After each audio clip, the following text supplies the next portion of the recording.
Assalamu alaikum and a very, very good afternoon to all of you here. Thank you so much for joining in for today's storytelling session.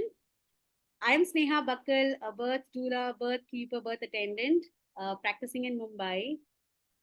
Few home births have few home births which I've attended has just opened up a whole world out there for me to explore more undisturbed births, and I am hand holding mothers like parents in their pregnancy, labor, and birth and postpartum. I practice in Mumbai, Navi Mumbai, Thane, and today I'm so glad that I got Dr. Madiha here in this session to to share her experience of the first birth she did of her baby in a hospital setup. So, without taking much ado, I would like to welcome Sister Madiha. So, Sister Madiha is a homeopathic doctor by profession, Delhi University, and a gold medalist. Wow. Her father is a famous homeopath in Old Delhi, and she's 27-year-old, intellectual, career oriented, really crazy to become a doctor since childhood. Married since last year and moved to Dubai.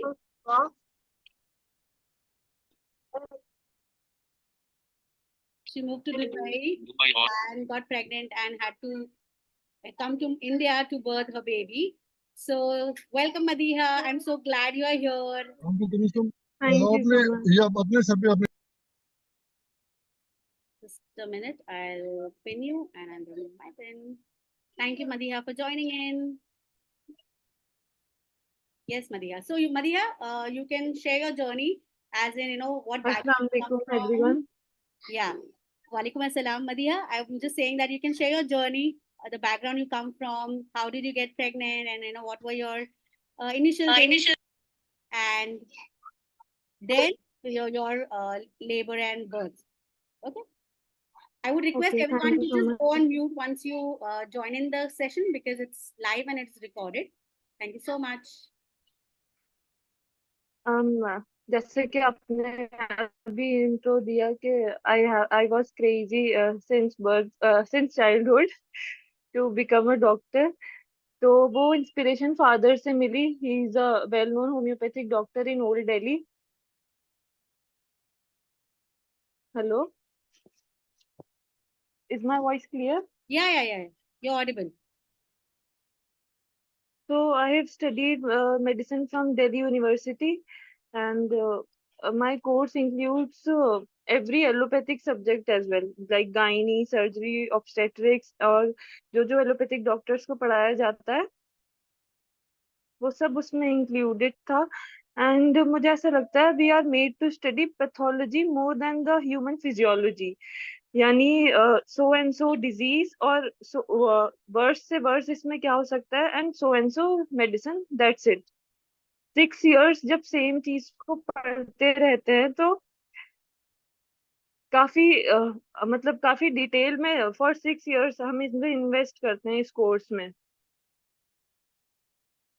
और मुझे आप academics में हमेशा से ही Excel करने का शौक था, तो काफी पढ़ाई और हर सब्जेक्ट में यानी एक्सेल करना है बस. बुक वर्म आप बोल सकते हैं. बट ये कभी नहीं पढ़ाया गया कि human body is so wonderful that it has a power to heal on its own, या फिर बिना हॉस्पिटल के भी बर्थ हो सकता है. ये तो कभी पता ही नहीं था. जब इंटर्नशिप भी की तो हमें गायनी में इंटर्नशिप कराते थे तो हॉस्पिटल्स में भेजते थे. वहां भी गवर्नमेंट हॉस्पिटल्स में देखा जो बिहेवियर डॉक्टर्स रखते हैं पेशेंट्स के साथ. और एपिजियोटमी वहां पे फर्स्ट टाइम देखी when I was a third year student. तो तब से वो फियर तो था एपिजियोटमी का, क्योंकि वो कभी सोचा ही नहीं था कि किसी के हम पेरिनियम को कट होते हुए भी देख सकते हैं. तो दैट वाज वेरी स्केरी. तो वो तब से तो था. बट खैर कोर्स कंप्लीट हुआ. फिर जनवरी 2023 में I got married. And 8 months I stayed here in my mom's house. And after 8 months जब वीजा वगैरह लगी तो then I move to Dubai. My husband works there. And वहां पर मुझे हमेशा से यही था कि जॉब करनी है और कुछ करना है, इतनी पढ़ाई की है ये वेस्ट नहीं जानी चाहिए। तो वहां पे भी जाके, यहाँ पे क्लिनिक था, यहाँ पे मैं प्रैक्टिस कर रही थी कोर्स कंप्लीट होने के बाद। तो दुबई जाने के बाद भी सेम था कि यहाँ पे अब जॉब करनी है और आगे बढ़ना है, ऐसे ही नहीं रोकना है इसको। तो वहां पे बहुत मेहनत के बाद जब जॉब आता है, जब मेरे पास 3 ऑफर लेटर्स भी थे, and I was very confuse कि ज्वाइन कहाँ करना है। उस वक्त मैं बहुत ज्यादा एक्साइटेड भी थी। तो एक दिन मॉर्निंग में अचानक से, when I was packing my husbands lunch, तो तब मुझे अचानक से नौजिया हुआ, और समझ नहीं आया कि ऐसा क्यों हुआ। 2 दिन तक जब कंटिन्यूअस ऐसे हुआ तो यूपीटी टेस्ट किया घर पर ही, उसमें प्रेगनेंसी डिटेक्ट हुई। तो but I was not ready to accept it कि ये कैसे हो सकता है, अभी तो मैंने सोचा भी नहीं था और ये तो बिल्कुल ही अनप्लैन्ड है। तो I am not going for it, मुझे तो जॉब ही करनी है। आई वॉज वेरी इग्नोरेंट, अस्तगफिरुल्लाह। तो उसके बाद बहुत ज्यादा मतलब कोशिश की कि कहीं से एमटी टिकट मिल जाए, and I want to terminate it और रखना ही नहीं है। जैसे शौक तो था हमेशा से बेबीज का, स्पेशली बेबी बॉयज का, and now I have one अल्हम्दुलिल्लाह। लेकिन उस वक्त आई वॉज नॉट रेडी कि नहीं, अभी तो जॉब इतने जल्दी नहीं हो सकता। एंड बस फिर यहाँ पे मम्मी को कॉल करनी, पेरेंट्स को बताया कि मुझे अभी नहीं रखना, उनसे शेयर किया तो मेरे फादर तो बिल्कुल अगेंस्ट थे। तो उन्होंने समझाया कि अल्लाह ने दिया है और अल्लाह इसमें रूह डालते हैं, और आपको इसको टर्मिनेट करना अच्छी बात नहीं है, और इसको हमें बाद में जवाब भी देना पड़ेगा इन द हियर आफ्टर। तो मैंने कहा कि तब भी मैं रेडी नहीं थी। मैंने मम्मी से जैसे तैसे करके उनको अपनी साइड करके बहुत कन्विंस कर लिया था कि मम्मी रखना नहीं है, बाद में प्लान कर लेंगे, 1-2 साल जॉब करनी है अभी तो। तो मम्मी थोड़ा थोड़ा मेरी साइड थी कि चलो ठीक है, जब इतना है तो कोई बात नहीं, बच्चे तो हो जाएंगे फिर। खैर अल्हम्दुलिल्लाह, अल्लाह ने इस तरह बचाया उससे कि वहां पे यूएई में मैं थी, वहां तो बैन थी। यहाँ इजीली एक्सेसिबल होती है वो एमटी टिकट जो आती है टर्मिनेट करने की, लेकिन यूएई में बैन है वो। तो मैं बहुत ट्राई की, नहीं मिली। और वहां पे देते हैं मतलब, बट अगर किसी ने आपको पकड़ लिया सीआईडी वगैरह तो फिर उसकी पनिशमेंट बहुत है। तो अल्हम्दुलिल्लाह मैं वहां थी तो मैं उससे बच गई।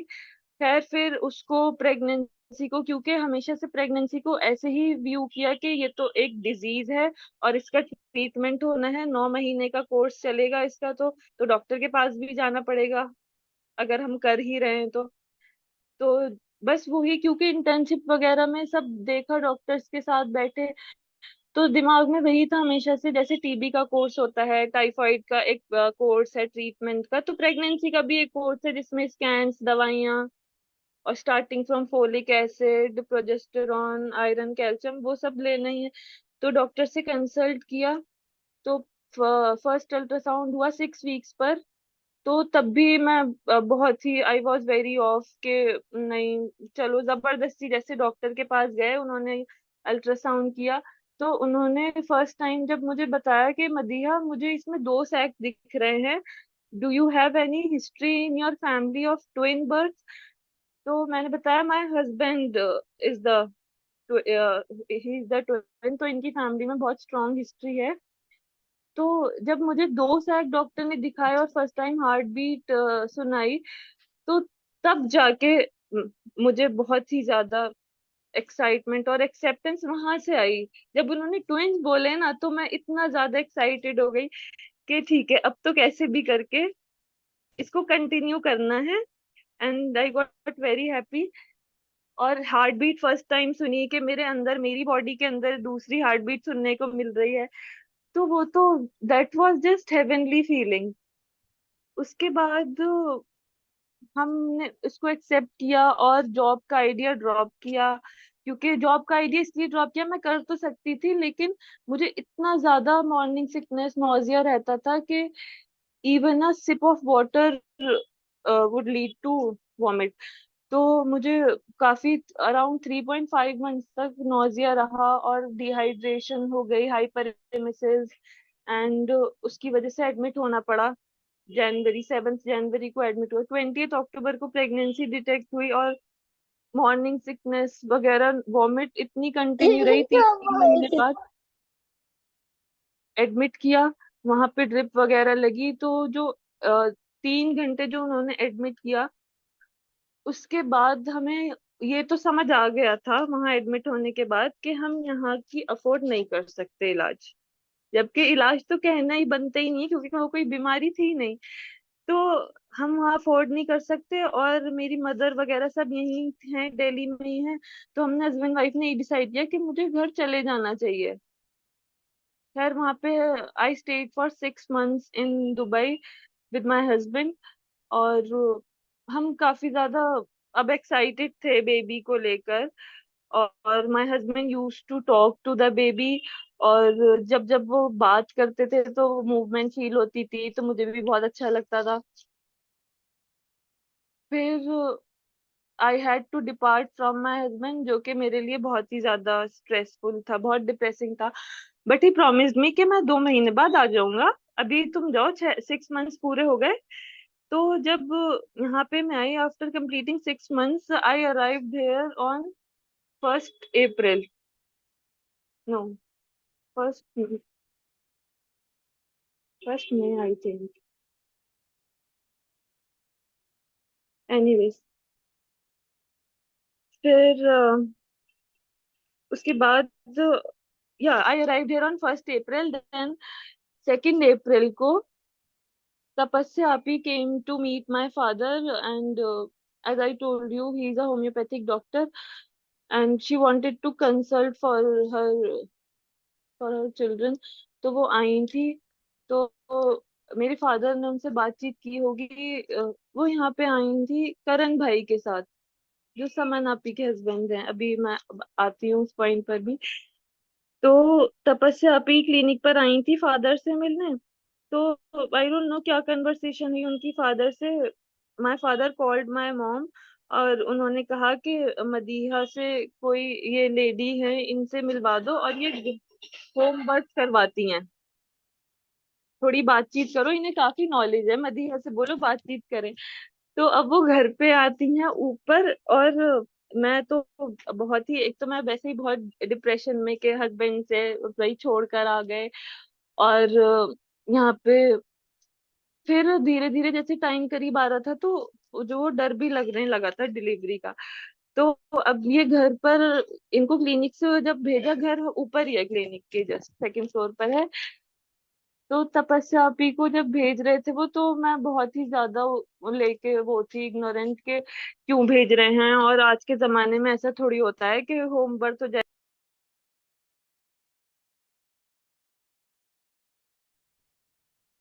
तो मैं तो उनसे बात करने को भी मैं रेडी नहीं थी। खैर वो आकर बैठी, उन्होंने मेरे से बातचीत की, और मुझे, मतलब मैं उनसे, मुझे ये था कि ये क्या क्या ही बोल रही हैं, और कि मदीहा घरों में भी होते हैं और तुम भी घर में कर सकती हो, और तुम्हारे घर के इतने करीब लेडी रहती हैं, समन नाम है, आपके फादर भी जानते हैं, समन से मिलो, समन ने खुद घर में किया है 4th बेबी। तो मुझे इतना अजीब लगा कि घर में कैसे कर लिया, या तो कोई डॉक्टर आया होगा घर में, और बिना डॉक्टर के कोई कैसे कर सकता है, क्योंकि वो ही देखते आ रहे हैं पिछले 6 सालों से। खैर फिर तो इन्होंने बहुत मुझे समझाया, तपस्या आपी ने, कि सिजेरियन वगैरह हॉस्पिटल्स में जो होते हैं, छोटी छोटी रीजंस दे करके, बच्चे ने पॉटी कर दी, या बच्चे के गले के अराउंड कॉर्ड है। तो मैंने कहा ये सब रीजंस तो ठीक है, हमें भी तो यही पढ़ाया जाता है। मेकोनियम स्टेन्ड फ्लूइड अगर नजर आ गया तो सिजेरियन कर देते हैं, या बच्चे के नेक के अराउंड कॉर्ड है तो सिजेरियन होगा, या ब्रीच पोजीशन है तो सिजेरियन होगा। तो उन्होंने कहा ये कोई रीजंस नहीं होते, हम इसके बावजूद भी हम होम बर्थ में नॉर्मल करा देते हैं। खैर फिर मुझे ऐसा लगा कि ये तो पुराने जमाने की बातें हैं, और जो जो मैंने पढ़ा हुआ था, मैंने समन आपी से कई बार सुना है कि Madiha we need to unlearn so many things and then learn the new things. तो जितना भी पढ़ा हुआ था मैंने उनसे यही पूछा, तपस्या आपी से मेरा पहला सवाल यही था कि अगर घर में पोस्टमार्टम हेमरेज हो गया तो, अगर एडहेरेंट प्लेसेंटा हो गया तो, और फिर हॉस्पिटल जाना पड़ गया तो, और एपिजियोटमी की जरूरत हुई तो फिर क्या करेंगे? तो घर में तो ये सब फैसिलिटीज होंगी ही नहीं। तो उन्होंने सब, और सिजेरियन का मैंने कहा ये तो बाद में ही पता लगेगा ना, इमरजेंसी सिजेरियन की जरूरत ही, पहले नॉर्मल का ट्राई कर लेंगे, ये तो बाद में ही पता लगता है ना सिजेरियन होगा या नॉर्मल, जैसा कि मैं देखती आई हमेशा से इंटर्नशिप वगैरह में। तो उन्होंने कहा कि तुम सिजेरियन क्यों नहीं चाहती हो, तो मैंने इनको क्या रीजन दिया, जस्ट मेरा रीजन सिजेरियन का ये था ना होने का, कि सिजेरियन होता है तो हो जाए, बट मुझे कोई स्कार नहीं चाहिए अपनी बॉडी पे, यानी due to cosmetic reasons only मैंने बोला कि मुझे सिजेरियन नहीं चाहिए। तो उन्होंने कहा कि उन्होंने मेरे से बहुत पेशेंटली बहुत कामली बात की, और मैं अपने ही स्ट्रेस में थी कि हस्बैंड से दूर आ गई, और अब तो डिलीवरी का टाइम करीब आ रहा है, वो स्ट्रेस इतना ज्यादा था कि मैंने उनसे ठीक से बात भी नहीं की, लेकिन वो बहुत ही ज्यादा, बहुत ही प्यार मोहब्बत से मुझे समझाती रही, बात करती रही। यानी वो फर्स्ट मीटिंग में ही, जबकि उनके एक बेटे उनका वेट भी कर रहे थे, लेकिन वो मुझे उन्होंने इतना टाइम दिया। खैर मम्मी बहुत इम्प्रेस हो गई उनसे। तो और मम्मी ने बोला कि तपस्या मैं अमदिया को आपके पास ही लेकर आऊंगी फिर डिलीवरी के टाइम। जिसपे इन्होंने बोला कि नहीं, मैं तो she was leaving for Sri Lanka, तो उन्होंने बोल दिया कि मैं तो आंटी चली जाऊंगी। खैर फिर वो चली गई, बट मेरा नंबर लेके गई, उन्होंने कहा कि मैं आपके साथ कुछ मटेरियल शेयर करूंगी मदीहा, और वो आप रीड करना। तो मुझे जब उन्होंने सब शेयर किया और मुझसे व्हाट्सएप पे ऐसे बात की, तो एक तो मुझे ऐसे लगा कि ये कोई मुझे लेके इतना कंसर्न क्यों है, और यानी ये तो मुझे जानती भी नहीं थी, कोई मेरी इतनी फिक्र कर रहा है और इतनी मोहब्बत से मुझसे इतने यानी इस अंदाज से पेश आ रहा है, जबकि हम मिले भी नहीं थे। तो और मुझे दूसरा स्ट्रेस ये था कि अभी दुबई से आई हूँ तो दिल्ली में डॉक्टर सर्च करनी है, और कैसे भी करके बस यहाँ पे ट्रीटमेंट कंटिन्यू करना है। तो फिर दुबई में भी बहुत ही ज्यादा एनोमेली स्कैन और लेवल एंटी स्कैन वो सब करवा लिए थे ऑलरेडी। फिर यहाँ आके डॉक्टर ढूंढनी थी कि अब तो डिलीवरी के लिए कोई फाइनलाइज तो करनी पड़ेगी। तो यहाँ पर हमने संजीवन हॉस्पिटल में डॉक्टर से कंसल्ट करना शुरू किया, जिनके काफी लोगों से फीडबैक मिले थे कि वो नॉर्मल डिलीवरी कराती हैं। तो और फिर इस बीच, क्योंकि तपस्या आप ही बता के गई थी कि समन नाम की एक लेडी है, उन्होंने खुद से किया है, तो मेरी मम्मी बहुत वो कहती रही उस वीक 5-6 दिन तक कि मदीहा एक बार मिल लेते, एक बार मिलते हैं। तो मैंने कहा मम्मी जब घर में कराना ही नहीं है तो क्या? बोली नहीं नहीं, तपस्या ने कहा था, इतनी बार कह चुकी तपस्या, तुम तो एक बार मिल लेते हैं समन से कि है कौन। तो तो मैंने सिर्फ मम्मी की बात मान के मैं गई, वरना मुझे ये था जब घर में करानी नहीं है पता नहीं क्या है कौन है। तब मैं जब समन आपी के घर गई तो शी वॉज सो वेलकमिंग माशाल्लाह, और उन्होंने अपने सब बच्चों से मिलवाया, और के उनकी बताया भी कि कैसे कैसे घर पे हुई डिलीवरीज, और मेरे साथ बर्थ स्टोरीज शेयर की उनकी, मैंने वो पढ़ी भी। तो वो बहुत ही इंस्पायरिंग था, उनसे जाके मुझे बहुत बहुत ज्यादा मोटिवेशन मिली कि नॉर्मल बच्चा नॉर्मल ही होना चाहिए, मतलब।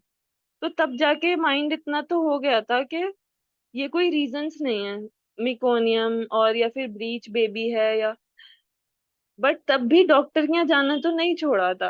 डॉक्टर के पास मैं जा रही थी संजीवन हॉस्पिटल, जैसे मैंने आपको बताया। तो वहां पे काफी सीनियर डॉक्टर थी, उनके रिव्यूज भी बहुत अच्छे थे। तो उन्होंने बताया कि उन्होंने प्रोटीन पाउडर्स और काफी मेडिसिन, आयरन टैबलेट्स, कैल्शियम वो दी, एंड मैं ले भी रही थी। तो उन्होंने बोला कि हाँ ठीक है, ये सब एक्सरसाइजेस वगैरह करती रहो, नॉर्मल की पूरी पूरी ट्राई करेंगे।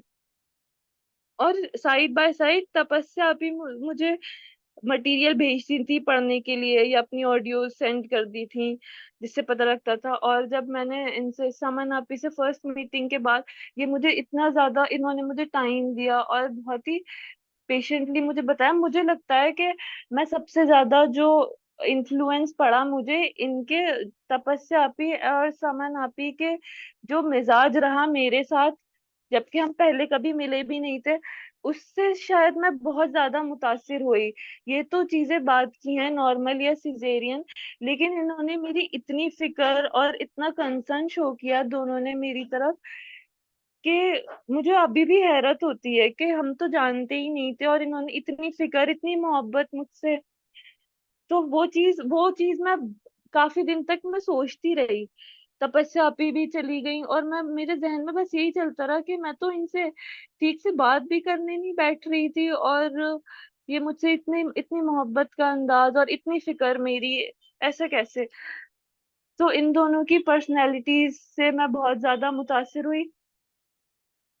फिर इन दोनों ने काफी काफी बताया डिलीवरीज के बारे में। तपस्या आपी की स्टोरी पढ़ी मैंने, उनका इंस्टाग्राम पेज इत्तेफाक से मेरे सामने आया, बर्थ कीपर तपस्या, जहाँ पे मैंने उनकी बहुत सारी वीडियोस देखी, रील्स देखी। तो तब इतना तो हो गया था कि सिजेरियन तो नहीं करवाना है, क्योंकि ये कोई रीजंस नहीं है सिजेरियन के।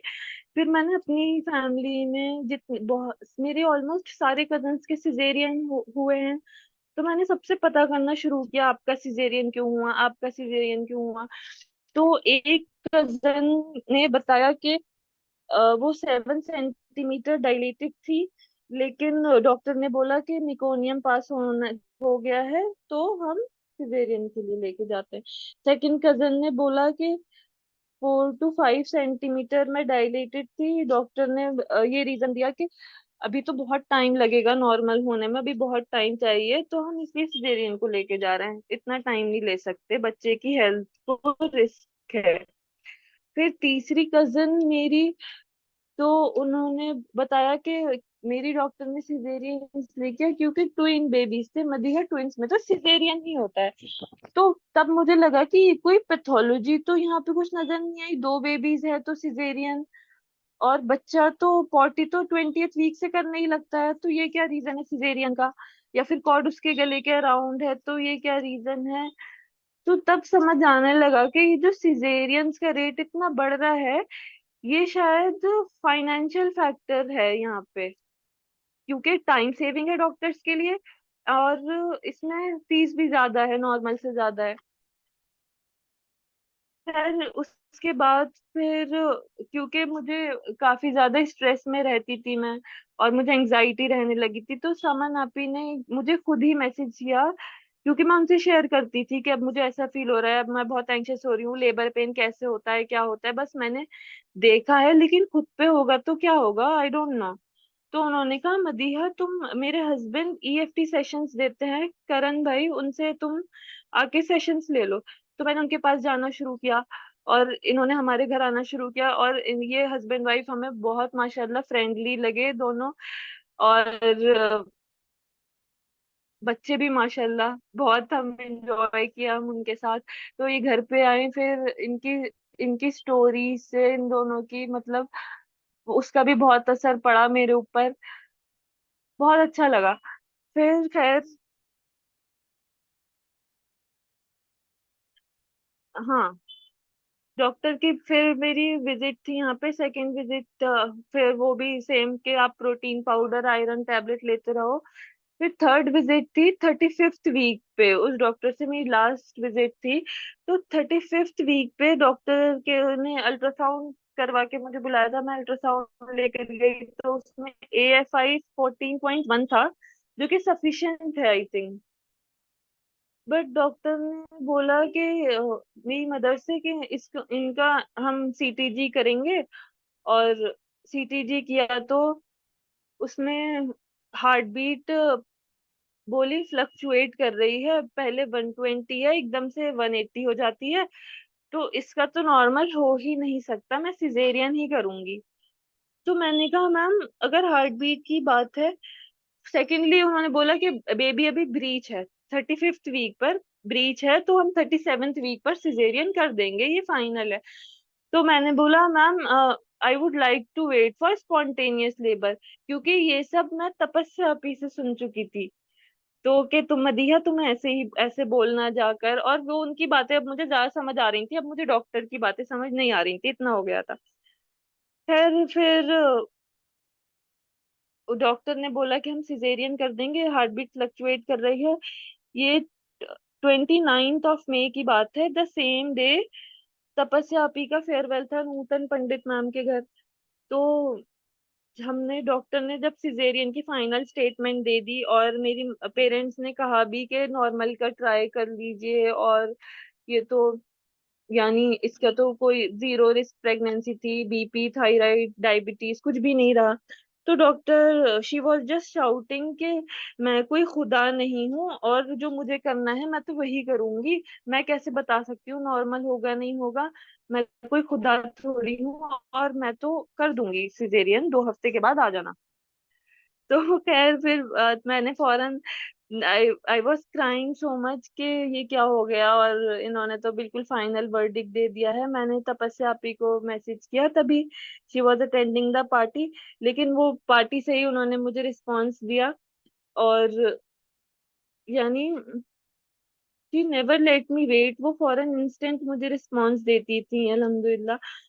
तो ये तपस्या आपी ने को मैंने बताया, और क्योंकि मैं करण भाई से ईएफटी सेशन ले रही थी, मैं उनसे बहुत शेयर करती थी कि अब ये फील हो रहा है, अब ये फील हो रहा है।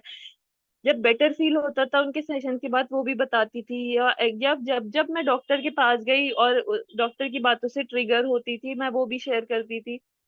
तो करण भाई और तपस्या आपी सेम पार्टी में थे, तो मैंने दोनों को मैसेज किया, एंड मुझे नहीं पता था कि दोनों की आपस में कॉन्वर्सेशन हुई मेरे बारे में। तो तपस्या आपी ने बोला you need to change the doctor, heart beat is absolutely fine, ये ठीक है, इतनी फ्लक्चुएट तो होती है, दिस इज नॉर्मल। और डॉक्टर ने डराना स्टार्ट कर दिया है आपको, तो I think you should change your doctor. और उन्होंने बताया कि सीताराम भारतीय हॉस्पिटल है, दिल्ली में ही है। एंड पार्टी में कोई ऐश्वर्या थी, उन्होंने बताया था she had a successful VBAC in Sitaram hospital, and तपस्यापी sent me the number to contact hospital. And फिर मैंने अपॉइंटमेंट लिया वहां पर। इनको हम छोड़ दिए थे डॉक्टर को जिन्होंने सिजेरियन बोल दिया था। तो तपस्या आपी ने जब बोला तो हम सीताराम भारतीय हॉस्पिटल, अपॉइंटमेंट मिला वहां पे when I was 37 weeks and 3 days. तो मैंने तपस्या आपी को जब मैंने बताया कि सीटीजी में हार्ट बीट फ्लक्चुएट तो कर रही है, और डॉक्टर ने बोला भी सिजेरियन कर देंगे, लेकिन मुझे बहुत स्ट्रॉन्ग गट फीलिंग आती है कि कोई भी, कि my baby is not in stress, और उसको कुछ नहीं हुआ है, और हार्ट बीट भी उसकी ये नॉर्मल ही है। मुझे खुद से इंस्टिंक्ट, मतलब ऐसा मुझे फील हो रहा है कि कुछ भी गड़बड़ नहीं है अल्हम्दुलिल्लाह। और मुझे हमेशा से ही ऐसा फील होता था प्रेगनेंसी में कि I have a very happy and healthy baby, और इसको कोई मसला नहीं है। जब हम स्कैन्स भी कराने जाते थे तो भी मुझे लगता था बेबी इज परफेक्टली फाइन, शायद इसकी जरूरत नहीं है। बट वहां पे दुबई में भी रूल है कि बिना स्कैन्स के हम देखेंगे नहीं आपको। और मुझे भी ये था कि दिखाना तो जरूरी है, क्योंकि I was taking pregnancy as a disease, जैसे कि मैं पढ़ती और सीखती आई है पहले से ही। फिर 30th June was my EDD, so called EDD according to ultrasound. 10th June का हमें अपॉइंटमेंट मिला डॉक्टर अनीता से, 37 वीक्स एंड 3 डेज। तो वहां पर तपस्या आपी ने मुझे बताया था कि होम बर्थ जैसा है वहां का सिस्टम। और काफी मैंने उनके रिव्यूज पढ़े तो बहुत इम्प्रेसिव लगा के। तो आई वॉज वेरी हैप्पी कि होम बर्थ जैसा इन्वायरमेंट, होम बर्थ जैसी प्रैक्टिस है, और वो भी डॉक्टर के अंडर। क्योंकि समन आपी और इन लोगों के एग्जाम्पल्स और स्टोरीज से मुझे होम बर्थ का एक शौक तो आया था कि होम बर्थ, बट वो जो रिस्क वगैरह जो पढ़ रखे थे पहले से वो भी थे साइड बाय साइड। तो जब मुझे पता चला कि होम बर्थ जैसा सिस्टम, वो भी हॉस्पिटल में और डॉक्टर्स के अंडर, डॉक्टर्स के सामने, तो इससे बेहतर क्या हो सकता है। यानी पहले मैं सोचती थी कि अगर घर पे की डिलीवरी तो डॉक्टर्स के पास we are going to rush to the hospitals कि जी अब एक्सेस ब्लीडिंग हो गई या फिर प्लेसेंटा एडहेरेंट है बाहर नहीं आया या कुछ भी और प्रॉब्लम हो गई, एपिजियोटमी की जरूरत हो गई। तो मैंने सोचा अगर होम बर्थ जैसा है अल्हम्दुलिल्लाह और फिर डॉक्टर्स की निगरानी में, तो इससे बेस्ट क्या हो सकता है। फिर हम वहाँ गए, डॉक्टर से मिले। उन्होंने अराउंड 1.5 आवर की कंसल्टेशन मुझसे बातचीत की और सब बताया कि पेशेंट की प्रेफरेंस हम ऊपर रखते हैं। तो मैंने उनको अपनी प्रेफरेंसेस बताई, मुझे एपिजियोटमी नहीं चाहिए, मुझे बेबी को कोई वैक्सीनेशन नहीं चाहिए, और no BCG, no polio drops, nothing. And third मेरी थी डिलेड कॉर्ड क्लैंपिंग वाला। ये प्रेफरेंस मैंने उनको बताई and she mentioned it on the, वो कार्ड देते हैं हॉस्पिटल का, उन्होंने सब मेंशन किया बोल्ड में पेशेंट की प्रेफरेंसेस करके। उसके बाद उन्होंने बोला कि वैक्सीनेशन तो देते हैं, और पिछले 23 इयर्स ऑफ माई प्रैक्टिस में आप सेकंड पेशेंट हैं मेरे पास जिसने बोला है कि वैक्सीनेशन नहीं देंगे, और आप पीडियाट्रिशियन से बात करो जाके इस बारे में। तो अब मैं पीडियाट्रिशियन के पास गई, मैंने उन्हें बताया कि जब बेबी होगा मुझे उसको कोई वैक्सीनेशन नहीं देनी। तो उन्होंने बहुत ज्यादा मुझे कन्विंस किया कि आगे ऐसी बीमारियां हो सकती हैं और क्या रीजंस हैं आप क्यों। मैंने कहा जब वो बीमारी होगी हम तब देखेंगे, जब कुछ है नहीं तो हम पहले से क्यों देंगे कोई भी दवाई। तो उन्होंने बोला Madiha at least you should go for BCG, that is the most important one, and with in 24 hours BCG तो देनी है। तो आई रिफ्यूज कि मुझे देनी ही नहीं है वैक्सीनेशन, और मुझे एपिजियोटमी भी नहीं चाहिए, and let me tear naturally अगर होता भी है तो।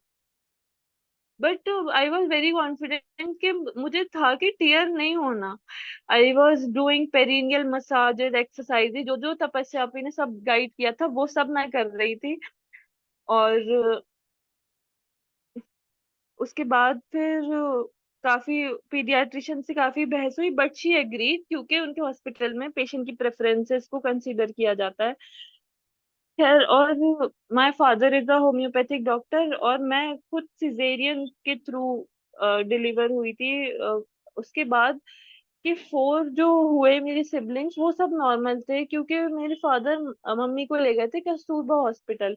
तो उनका स्टार्टिंग से था कि मदीहा को कस्तूरबा हॉस्पिटल ले जाओ, क्योंकि कस्तूरबा हॉस्पिटल यहाँ पे दिल्ली में बहुत फेमस है नॉर्मल डिलीवरीज के लिए, क्योंकि वहाँ पे लेडीज को ऐसे ही छोड़ दिया जाता है विदाउट मच इंटरवेंशन, और to labour on their own to deliver the baby naturally. यानी कोई इंटरवेंशन नहीं, कोई ज्यादा सर्वाइकल चेक्स नहीं, जस्ट। तो मेरी सेकंड सिस्टर जब हुई तो वो भी नॉर्मली डिलीवर हुई कस्तूरबा हॉस्पिटल में, बाकी सब। एंड और मैंने ये भी देखा था कि मुझे वैक्सीन्स दी गई सारी, और बाकी 4 सिबलिंग्स को कोई वैक्सीनेशन नहीं। एंड अल्हम्दुलिल्लाह उन लोगों को आज तक कोई प्रॉब्लम नहीं हुई। मुझे मुझे typhoid, TB and chicken pox everything जो वो सब हुआ कि मुझे आई वॉज फुली वैक्सीनेटेड। फिर 30 जून ईडीडी थी। तो डॉक्टर ने मुझसे बोला कि मदीहा 30 है आपकी डेट, और मैं 4 जुलाई तक बस वेट करूंगी, यानी 40 वीक्स एंड 4 डेज। उसके बाद we will go for induction. तो मैंने क्लियरली नो बोल दिया कि नेवर। और मुझे सेम ये वही कि I want to go for spontaneous labour, मुझे नेचुरल लेबर की तरफ ही जाना है, इंडक्शन के लिए मैं बिल्कुल भी ऑप्ट नहीं करना चाहूंगी। तो उन्होंने कहा कि ठीक है देखते हैं अभी। और my doctor left for some trip to Goa, और मैं ट्रिप पर जा रही हूँ मदिया, अगर मेरे पीछे लेबर होता है तो आ जाना। And I will be back by 2 July. 30 June was my EDD. तो वो चली गई ट्रिप पर। और इस इस दौरान एक और चीज पता चली मेरे हस्बैंड को, क्योंकि आना था डिलीवरी के लिए, 9th मंथ में आने वाले थे तो वो नहीं आ सके। उनको उस दौरान उनकी ड्रीम जॉब मिल गई, आई was very happy for him. लेकिन अपने लिए मैं बहुत ज्यादा सैड भी थी कि नहीं आ सके, बट फिर खैर अल्लाह के हर काम में बेहतरी होती है।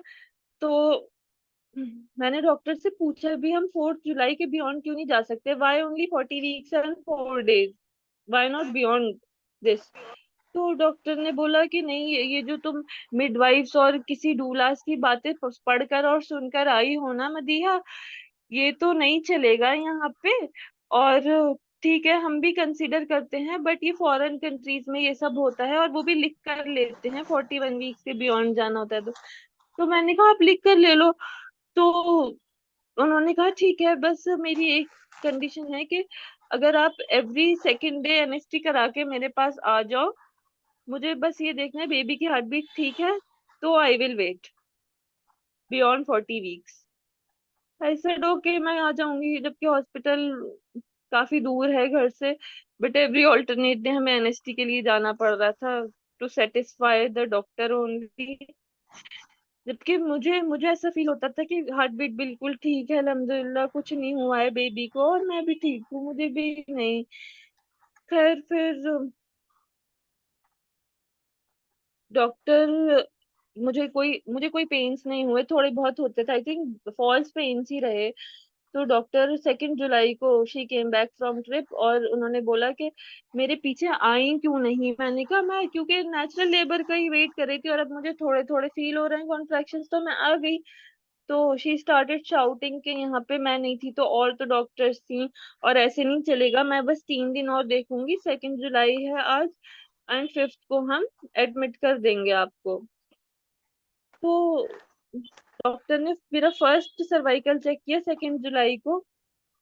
तो शी सेड के cervix is soft and 1 centimetre you are already open, तो हो जाएगा नॉर्मल, ऐसा कोई मसला नहीं है। और बेबी जो ब्रीच था वो भी नॉर्मल पोजीशन में आ चुका था, she was feeling the head of the baby.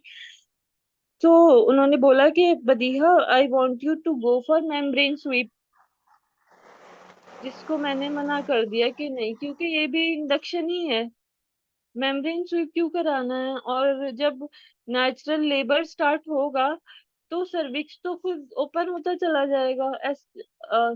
तो उस पे तो उन्होंने एग्री किया, चलो ठीक है मेम्ब्रेन स्वीप मत कराओ, but every alternate day NST करा के आओ, तभी हम वेट करेंगे, और एक अल्ट्रासाउंड करा के आओ only for AFI.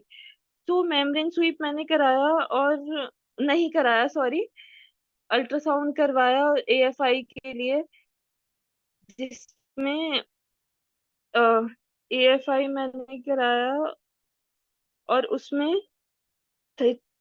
3.7 just AFI आया।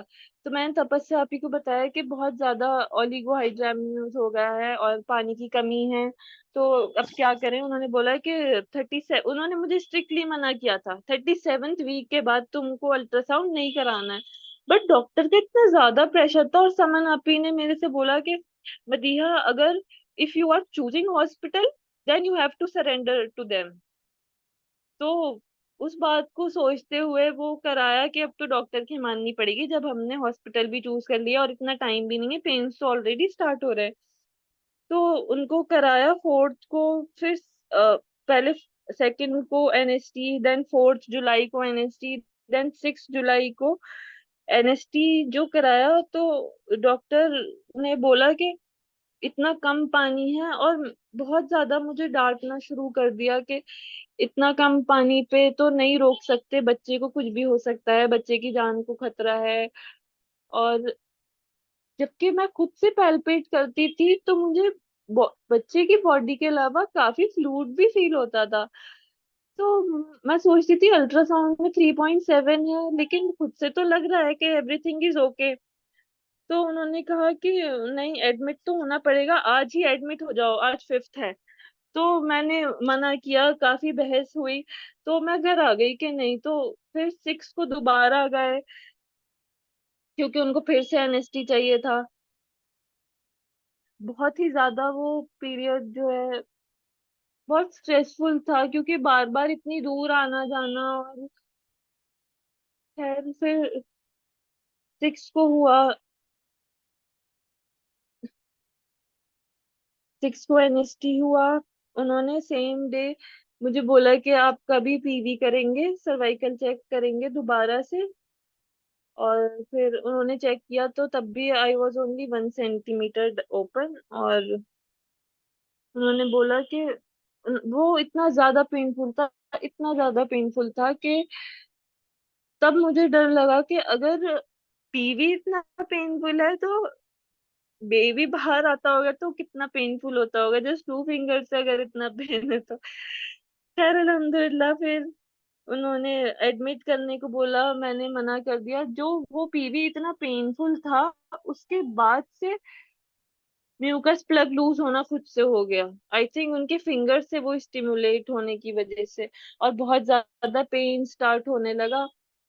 फिर हम घर आ गए सेम डे। फिर 7 को पेन हुआ मॉर्निंग से ही, बहुत ज्यादा पेन। फिर वो धीरे धीरे बढ़ने लगा। मुझे लग रहा था ये इंटेंस है, और बट फिर हॉस्पिटल मम्मी भी डर गई कि चलो अब तो हॉस्पिटल जाना ही पड़ेगा, काफी कम गैप पर पेन्स हो रहे हैं। तो 7th को एट 9 AM हम गए हॉस्पिटल, और उन्हें बताया। उन्होंने कहा ये तो अभी भी 1 सेंटीमीटर ओपन है, और हम एक जेल डालेंगे सर्विक्स में जिससे इजी हो जाता है।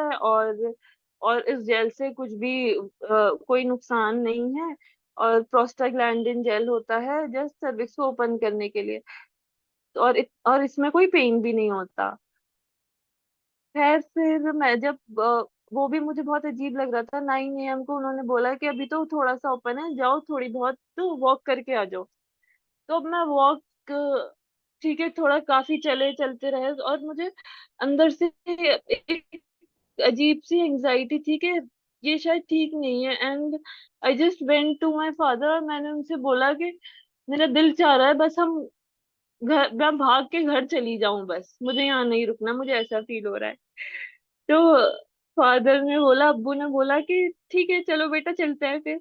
बट मम्मी ने बोला कि तुम लोगों का दिमाग खराब है, इतनी दूर आए हॉस्पिटल और अब यहाँ से जाएंगे, और पेन तो इसके बढ़ते जा रहे हैं, और ये लोग तो एडमिट करेंगी और अब ये घर नहीं जाने देंगे, इन्होंने बोल दिया है।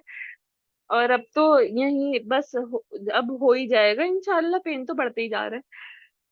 तो उसी दौरान मैंने तपस्या आपी को मैसेज किया कि यहाँ पे ये एडमिट करने को बोल रहे हैं, लेकिन 1 सेंटीमीटर ही ओपन है। तो तपस्या आपी ने बोला, मदीहा भी तुम्हें टाइम लगेगा, और you can go back home, और अभी तुम्हें टाइम है। उन्होंने मेरे मैसेज से ही मुझे बता दिया कि तुम तो ठीक बातचीत कर रही हो, और अभी टाइम है, अभी कुछ नहीं हो रहा, और हो सके तो घर चली जाओ।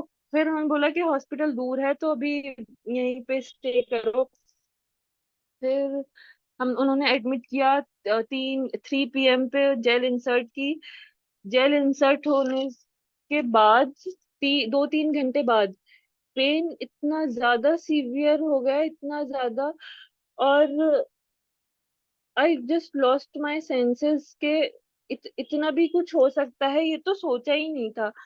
यानी उन्होंने, मैं रो रो के बोल रही थी मेरा प्लीज ऑपरेशन कर दो, ये मैं नहीं बियर कर सकती, ये तो बहुत ज्यादा है। और उन्होंने एनेस्थीसियोलॉजिस्ट को बुलाया, और she was just slapping on my face के मदीहा, मतलब एक बीपी चेक कर रहा है, एक बच्चे की हार्ट बीट, और मेरी पल्स रेट चेक हो रही है। तो वो सर्वी प्राइम जेल 2-3 घंटे तक तो बहुत चिल्लाना रहा। फिर वो बिल्कुल मतलब एनर्जी ड्रेन हो गई। बट यही था कि 1 सेंटीमीटर, बार बार पीवी, बार बार पीवी, बार बार 1 सेंटीमीटर, ओनली 1.5 सेंटीमीटर, और हर पीवी से बिल्कुल जस्ट डेडली फील के बस अब गए। और तब भी यही था, अभी तो 1.5 सेंटीमीटर ओपन है। तो उससे द सेम डे समन आपी हॉस्पिटल आई मुझसे मिलने। उनको मम्मी से पता चला, तो वो मेरे साथ भी रही लेबर के दौरान। एक्टिव लेबर में थी मैं 1 AM से 4 AM रात के।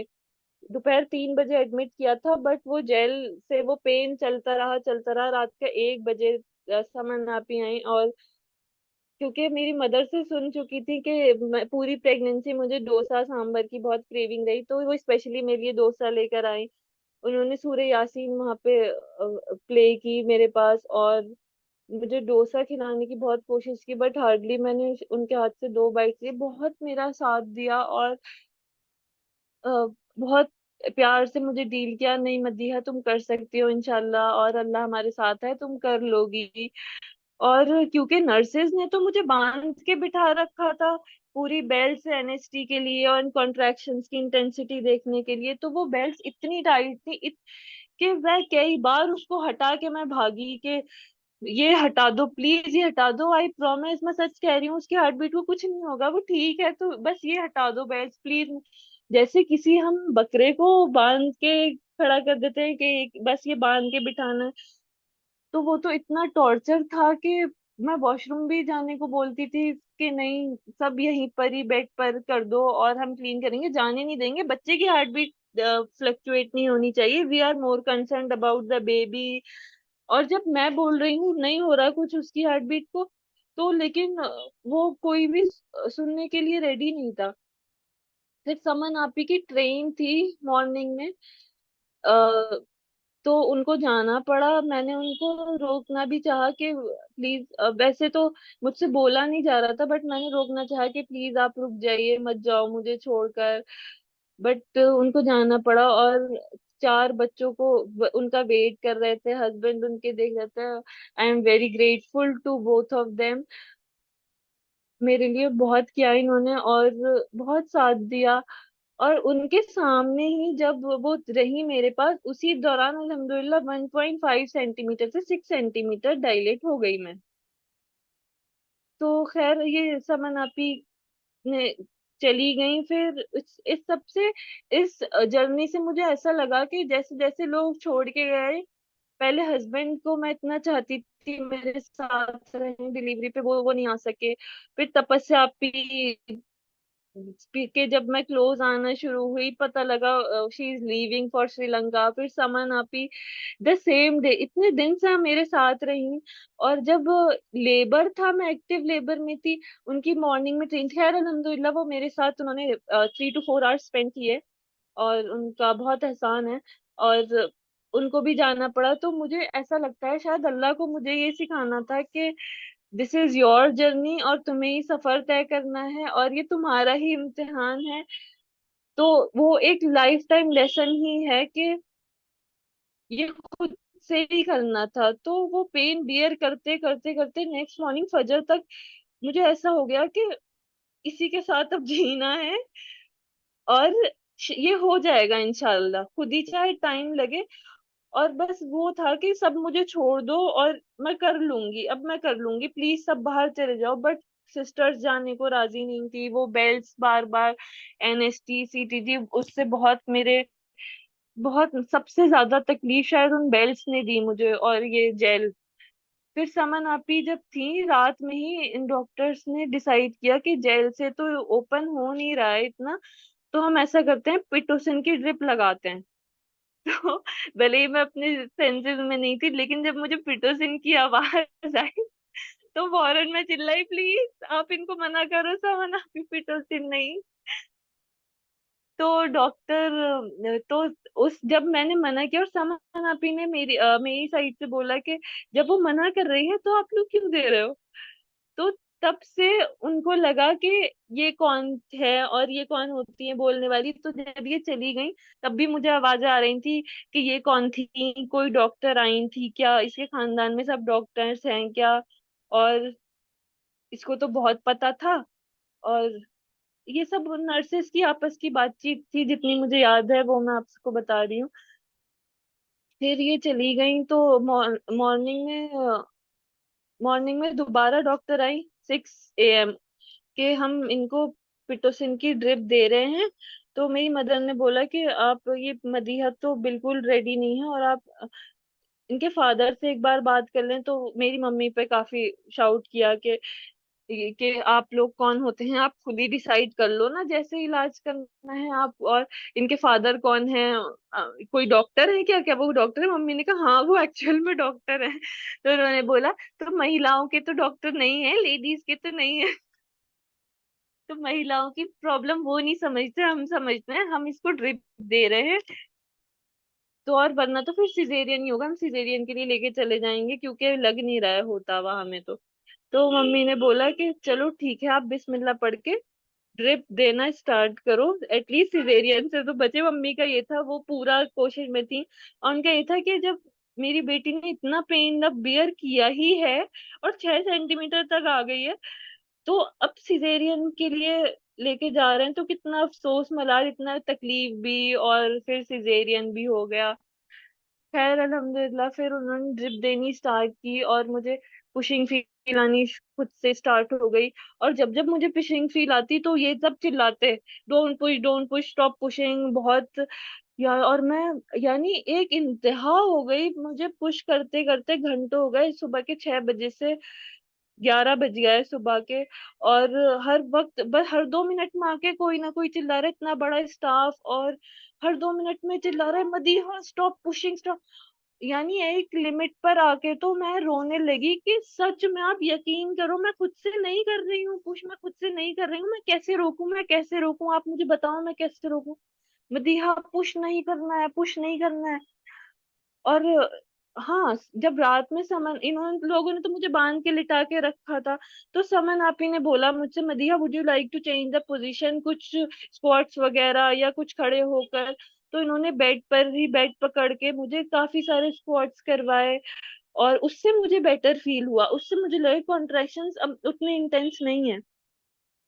तो फिर डॉक्टर, लेकिन इनके जाने के बाद फिर मुझे किसी ने पोजीशन नहीं चेंज करने दी और वो बेल्ट्स बांध रखी थी। मैंने काफी रिक्वेस्ट की कि मुझे ऐसा लग रहा है, मुझे वॉशरूम जाना है, I feel some urge to pass stool.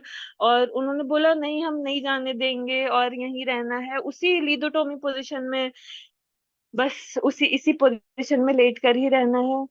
मतलब बिल्कुल मैं बाउंड होके रह गई वहां पर हॉस्पिटल में।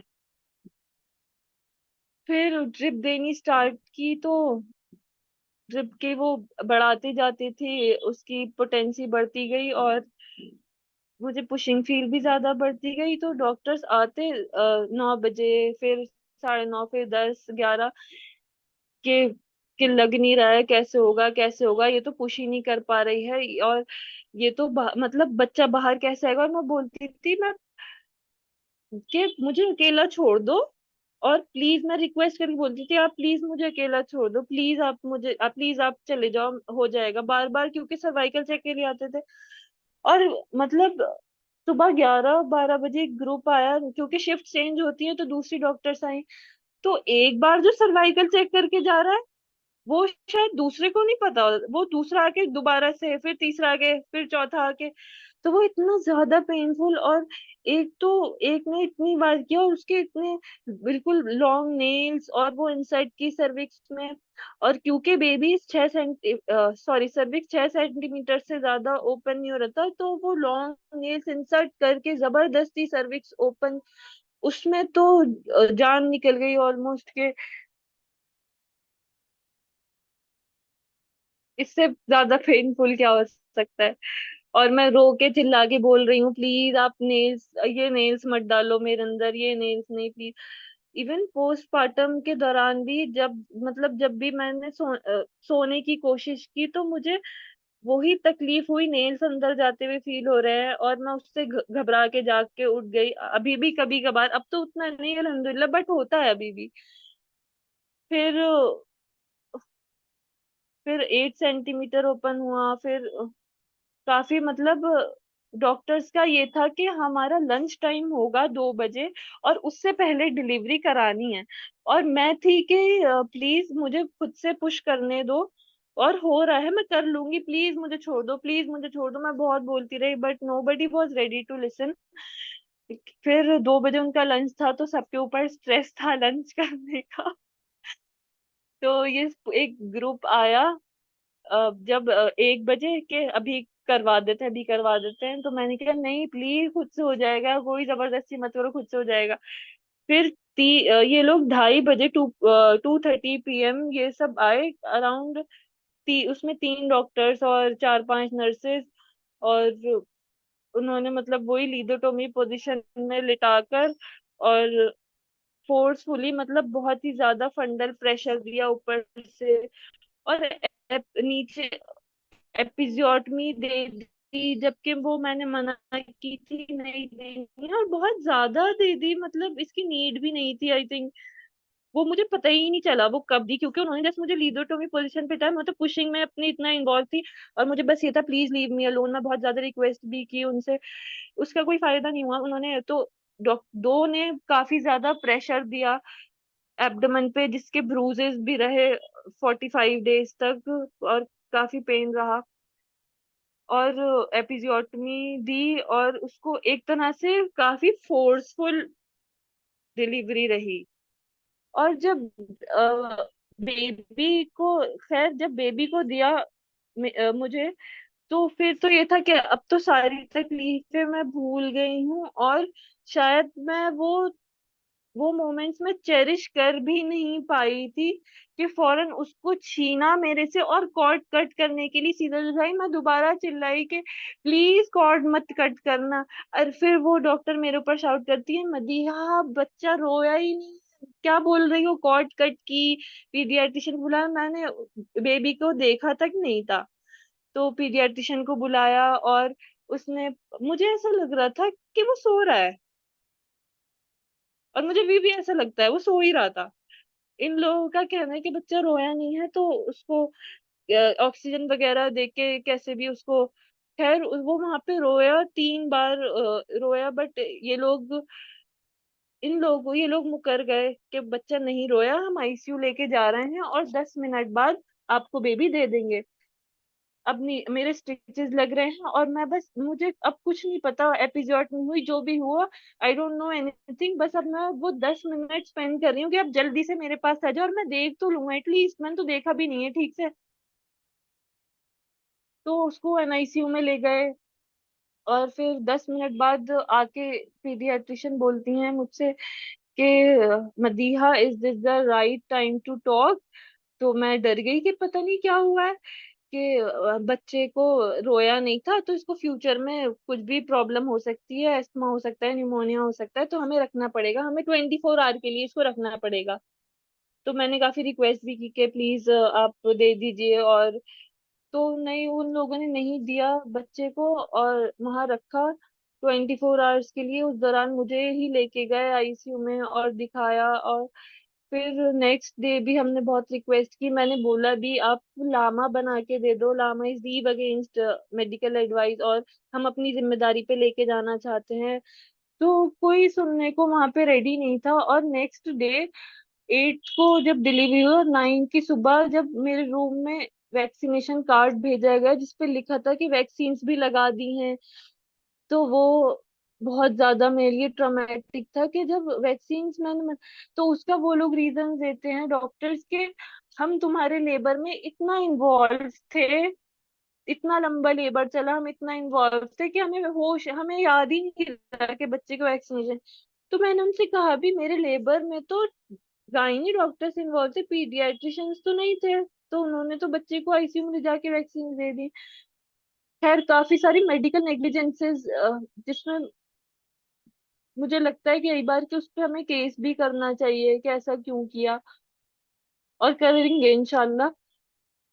बट वो अभी तक सब जाता नहीं है जहन से, कि 48 आवर्स तक उसको मेरे से दूर रखा, एंड वो गोल्डन आवर और वो सब जिसके लिए मैं कब से इंतजार में थी, वो सब मुझसे छीन लिया गया। और उसको जब आईसीयू में मुझे दिखाया गया, तो उसके नोज के थ्रू पाइप और माउथ के थ्रू पाइप, और इतना ज्यादा कि ये तो मैंने कभी एक्सपेक्ट ही नहीं किया था कि मैं baby first pregnancy first delivery ये सब इतना ट्रॉमेटिक हो जाएगा। और बहुत डिप्रेसिंग मेरा पोस्टपार्टम पीरियड पूरा, बहुत ज्यादा, कि ऐसा कैसे हो गया। और इसको मैं शायद अभी भी मैं रिकवरी करना चाह रही हूँ। आज अल्हम्दुलिल्लाह 2 महीने हुए हैं, and I am happily breast feeding him. और अल्लाह का बहुत शुक्र भी है, बहुत तकलीफ हुई इंडक्शन की, और एपिजियोटमी भी दी गई, उसकी भी अभी तक पूरी तरह से हीलिंग नहीं हुई है आफ्टर 2 मंथ्स। और अल्लाह का शुक्र है सिजेरियन से मैं बची, और बेबी भी ठीक है, हैप्पी हेल्दी ही है, और उसको कुछ नहीं हुआ था, इन लोगों ने आईसीयू में रखा। And I am very grateful कि बिल्कुल राइट टाइम पे इन लोगों से मुलाकात हुई मेरी। तपस्या आपी और करण भाई हैं, समन आपी हैं, ये लोग मेरे लिए बहुत ही ज्यादा इंस्पिरेशन बने। और लेकिन मैं इससे रिकवर करना चाहती हूँ, और मैं आप लोगों से भी सुनना चाहती हूँ कि इसको भूलने के लिए आगे बढ़ना है तो उसके लिए क्या करना है। और इंशाल्लाह नेक्स्ट होम बर्थ ही है 100%। बाकी अल्हम्दुलिल्लाह। तपस्या आपी ने मुझे फर्स्ट मीटिंग के बाद मैसेज किया था कि Madiha you should educate your self before you make your birth choice, तो इसलिए मैं आपको ये सब मटेरियल भेजती हूँ। वो सब पढ़ के मेरा माइंडसेट काफी चेंज हुआ था। तो मैं फिर से वही बात बोलूंगी जो मैं समन आपी से सुनती आई हूँ, Madiha we need to unlearn so many things in order to learn the new things. मैंने काफी कुछ सीखा है इससे।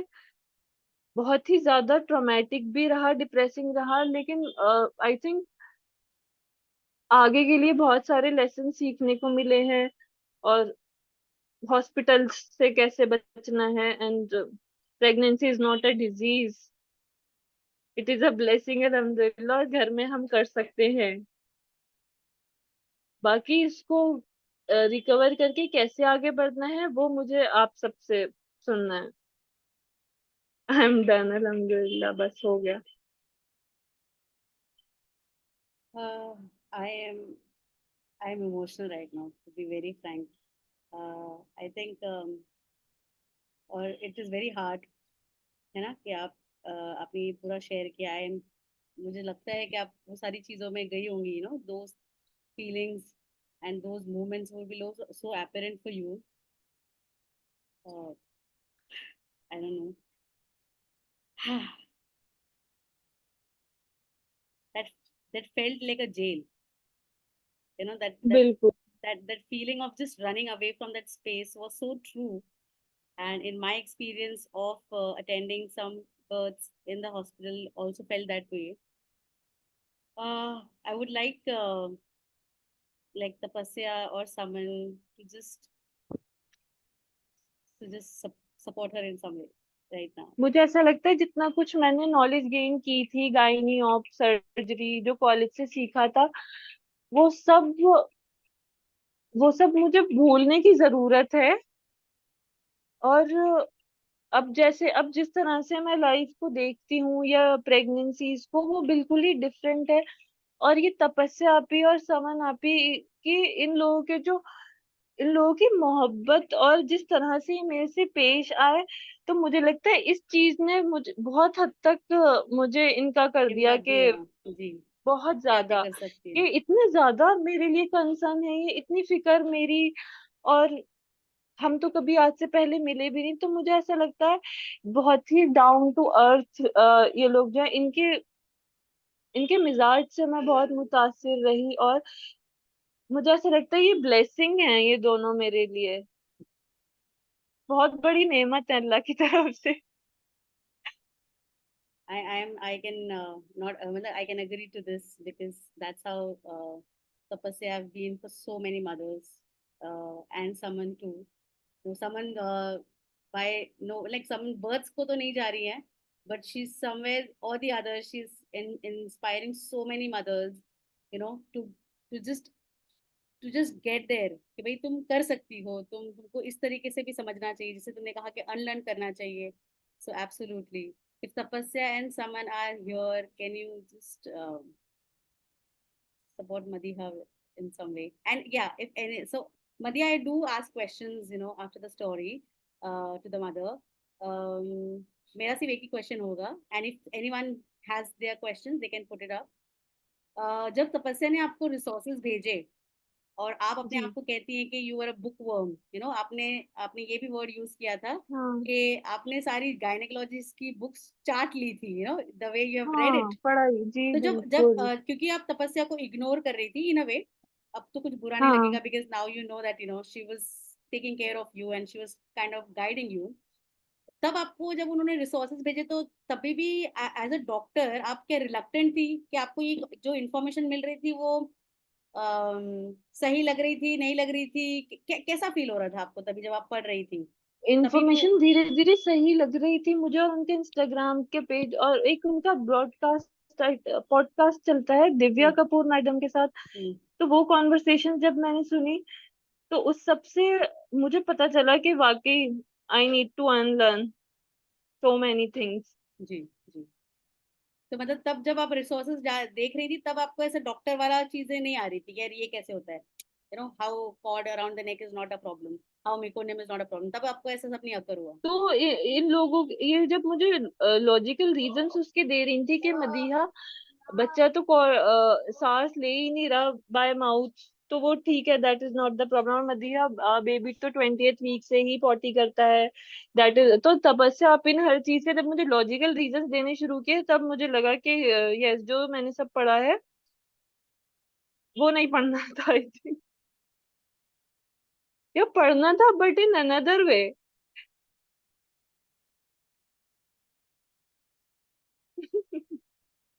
मतलब उसको पढ़ना था पर उसको वापस साइड में रखना था, मतलब अनलर्न कर देना या उसको साइड में रख पढ़ना देना, था बट ये भी डिस्काउंट कर देना। पढ़ना था, ये जी। नहीं पढ़ा। Yeah, so people are just saying that you are such a strong mama. Your journey was though yet tough, yet resilience in unbelievable. Yeah, we were all in tears. Saman, are you there? Tapasya, are you there? If you can just. Yes, I am there. Well, I am moving in car, so I don't know about the network. It might go somewhere. Um, but इतना अजीब phase था कि मैं श्रीलंका जाने के लिए निकल रही थी, ऑल्दो माय हार्ट वांटेड कि, क्योंकि उसी टाइम पे दो मदर्स थी मेरी दिल्ली में जो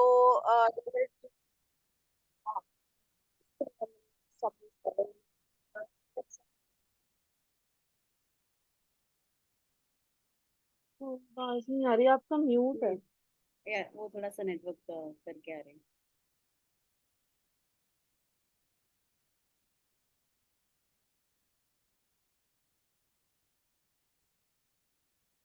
जी।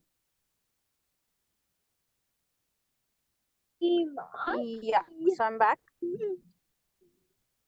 Am I audible? Yeah. Okay.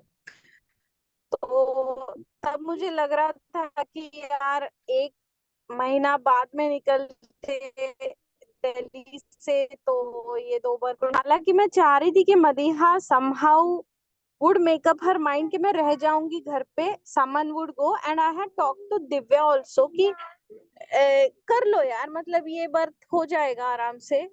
But somewhere things didn't fall in place. वही जैसे मदीहा ने बोला कि अल्लाह का कुछ ये होगा कि उनको कुछ लेसन सिखाने थे, तो things didn't fall in place for home birth, although I knew कि ये अगर होम बर्थ करती है तो हो जाएगा, because her father is a very very genius homeopath, तो उनके रेमेडीज बहुत अच्छे लागू हुए थे। मैं गई थी मेरे बच्चों के लिए, और आई न्यू कि मतलब अगर कुछ भी हो, कुछ भी लग जाए, तो her father would be there to suggest a remedy, and कुछ नहीं होगा। I mean she would birth easily at home, even if I was on phone and someone was with her, it would happen.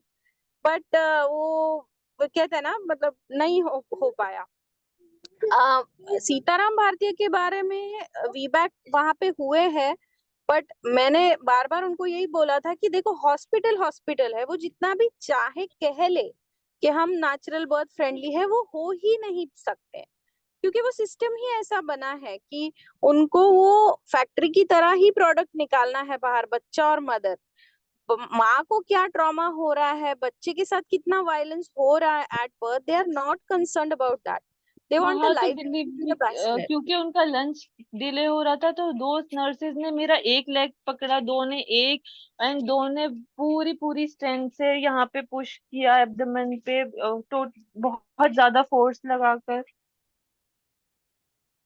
हाँ, तो ये इतना जो violence होता है, मतलब जब मदीहा फर्स्ट टाइम सीताराम भारतीय जाके आई, शी वाज लाइक आपा बिल्कुल होम बर्थ की तरह है, एंड मैं अपने, बिल्कुल। कुछ नहीं होने वाला, होम बर्थ जैसा नहीं है, हॉस्पिटल इज हॉस्पिटल। बट अब वही है कि अगर if the mother is not ready, if she is not saying कि मैं कर लूंगी होमवर्क, तो you can not push her, तो you give her options which are lesser evil. Yeah, लेकिन yeah. hospitals are evil in my opinion. Like they have good intentions but their ways are very evil. So I mean, if there is any doctor here, I'm sorry, but that's the truth. I have experienced in birth at least. बाकी चीजों के बारे में मैं comment नहीं करूंगी.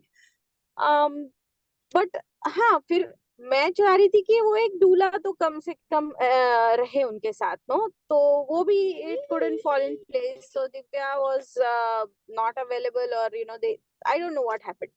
तो होता ऐसा है कि आप हॉस्पिटल सिस्टम में जा रहे हो, तो अगर आप खुद के लिए एडवोकेट कर रहे हो तो you are often not successful very much, क्योंकि आपको साथ देने वाला कोई चाहिए, बिकॉज इधर दे विल मॉक यू, आपकी हंसी मजाक उड़ाएंगे वो लोग, and then they will discourage you to such an extent that you will feel के अरे मैं ही क्या बोल रही हूँ, चलो सरेंडर ही कर देते, ये लोग कर रहे हैं वो सही है.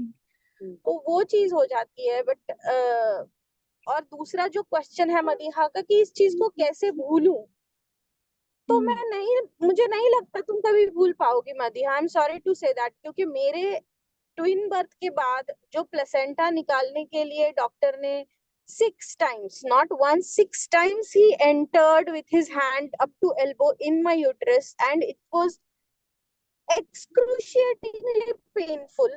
Well, I don't remember that pain in my tissue, but I remember how horrible I felt, and I don't think I would ever forget that. But पता है मुझे किस चीज ने हेल्प की? मुझे बर्थ वर्क ने हेल्प की. व्हेन आई स्टार्टेड फीलिंग के मैं जो इन्फॉर्मेशन दे रही हूँ, या मैं जो धीरे धीरे होम बर्थ में आई मैं, लेकिन उससे पहले जब लग रहा था कि अरे मेरे वजह से किसी की नॉर्मल डिलीवरी हो तो पा रही है कम से कम, जो मेरे बर्थ क्लासेस चल रहे थे, जो मैं हॉस्पिटल में डूला बन के जा रही थी, तो थोड़ा थोड़ा हील होना स्टार्ट हुआ कि चलो मैं इससे गुजरी हूँ, लेकिन एटलीस्ट इसके बारे में बोला तो जाए, बात तो की जाए. तो वो उस चीज ने मुझे ज्यादा हील किया.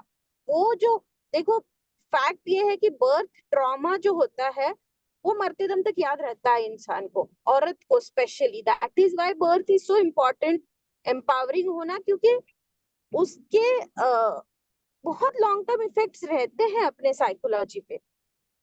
तो वो तो मुश्किल चीज है, और मैं उसमें एक्सपर्ट नहीं हूँ, शायद करण भाई आपको ज्यादा उसमें मदद कर पाए. But the only way is forgive.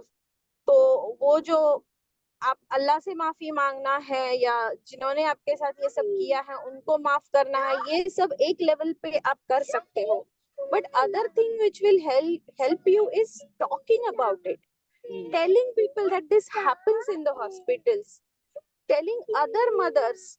बहुत बार लोग सुनेंगे भी नहीं, बहुत बार लोग बोलेंगे कि ये मत बताओ हमें, हम तो सी सेक्शन करने वाले हैं. जैसे तुमने अपने एक फ्रेंड के बारे में शेयर किया था कि वो तो बोल रही है कि इतना इजी होता है, और मैंने इतने पेन्स क्यों उठाए, मैं तो सी सेक्शन ही करा थी, तो अच्छा नहीं रहता क्या एक लेवल पे?